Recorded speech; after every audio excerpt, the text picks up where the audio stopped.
Dans les méandres du temps oublié, au cœur d'une journée qui semblait ordinaire, une ombre s'est abattue sur la terre. Le roi démon, tel un fléau surgissant des profondeurs de l'obscurité, a lancé son assaut, semant le chaos et la désolation sur son passage. Pourtant, au moment le plus sombre, lorsque l'espoir semblait s'évanouir, un héros est apparu, émergeant de l'ombre comme une étoile dans la nuit. Son destin semblait écrit depuis des temps immémoriaux. Dans le fracas du combat final, l'héroïsme et le sacrifice se sont mêlés, l'héros s'offrant en holocauste pour terrasser le roi démon et sauver ainsi le monde de l'abîme imminent. Le roi démon, vaincu mais non détruit, a été précipité dans les ténèbres de l'enfer, plongé dans un sommeil sans fin. Pourtant, même dans la défaite, une prophétie plane, annonçant le retour inexorable du roi déchu, son désir de vengeance brûlant tel un brasier inextinguible. Votre Majesté, une terrible nouvelle nous parvient. L'homme, visiblement agité, osa briser le silence qui régnait dans la salle du trône. D'un geste impérial, le roi démon l'invita à s'exprimer. L'émissaire, le souffle court après avoir parcouru un long chemin, prit enfin la parole. Demi-Orgos le 666e. Il s'est éveillé et dès qu'il a ouvert les yeux, il a quitté notre royaume des enfers. Il hésita un instant, cherchant ses mots dans l'ombre oppressante de la salle du trône. Il a annoncé qu'il renonçait à son titre de roi démon. Un murmure d'incompréhension parcourut l'assemblée, tandis que le messager reprenait d'une voix tremblante. Marchant d'un pas insouciant, un jeune homme à la chevelure argentée se tenait devant les imposantes murailles du château Arkoma, au cœur du royaume de Verde. Le bâtiment s'élevait majestueusement, défiant les cieux de sa grandeur. Le monde des humains, vraiment intrigant. Marmonna-t-il, un sourire narquois étirant ses lèvres. Si confortable, bien que cette croix maudite soit un véritable inconvénient. Un garde, alerté par la présence insolite de l'étranger, s'avança d'un pas décidé. « Et toi, là-bas, qui es-tu pour te permettre de te promener ainsi ?» Son ton était empreint d'autorité, mais aussi d'une pointe de méfiance. Le jeune homme, faisant fi des menaces implicites, se contenta de sourire en coin. « Je suis Deus, voyageur égaré dans ce monde des mortels. » « Comment oses-tu usurper le nom d'un dieu ancien?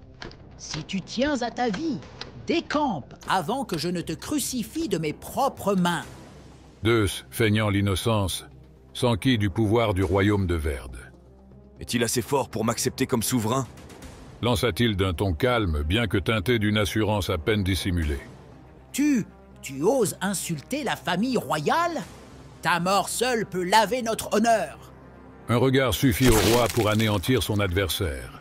Les autres gardes, médusés par la scène qui se déroulait sous leurs yeux, peinaient à refermer la bouche. Soudain, comme un éclair, une série d'explosions retentit, faisant voler en éclats les corps des gardes. Mais avant qu'ils ne puissent agir, une force invisible les explosa tous. « Levez-vous !» Les corps des gardes, soumis à une volonté insondable, se dressèrent alors, formant un chemin macabre pour l'entrée triomphale du roi. Leur sang servit de tapis rouge à son passage. Tout le château, alerté par l'attaque, convergea pour l'accueillir, mais rien ne put rivaliser avec sa puissance destructrice. Chacun de ses pas était synonyme de destruction. Chaque regard portait la marque de la mort. Les cris de ses victimes résonnaient telle une sinistre symphonie, accompagnant son entrée avec une macabre harmonie. Deus, observant le spectacle avec un sourire apaisé, se laissa bercer par cette musique morbide. Le Tout-Puissant, Créateur de ce monde, le vertueux, notre Père, Dieu, ton nom résonne comme le Maître de l'éternité. C'est toi qui décides du commencement et de la fin, que la vérité triomphe de la tromperie. Détruis cette vile créature qui se dresse devant moi. Un cri de rage déchira l'air alors Deus, imperturbable, se demandait si l'être en face de lui était celui dont il avait tant entendu parler. Le héros, le regard déterminé, voulait en finir avec le monstre qui lui faisait face.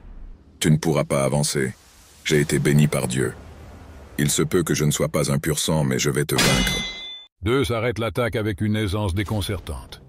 Que s'est-il passé? Murmura le héros stupéfait. Des années à perfectionner cette technique et il l'arrête d'un geste. Arborant un sourire moqueur, il se tourna vers son adversaire. Les yeux du roi étaient froids, dénués de toute émotion. Le héros tenta de protester, mais il était déjà trop tard. D'un geste rapide, Deus réduisit son cœur en miettes mettant fin à sa vie sur un ultime soupir. Les derniers gardes se tenaient devant le roi, tentant désespérément de remplir leur devoir. Mais leur courage avait été anéanti, leur seul espoir réduit en cendres. Comment est-ce possible? S'étonna le roi de Verde, dont la voix trahissait sa fragilité. Qui es-tu? Le roi, pourtant souverain de son royaume, ne reçut aucune réponse de celui qui gouvernait les démons.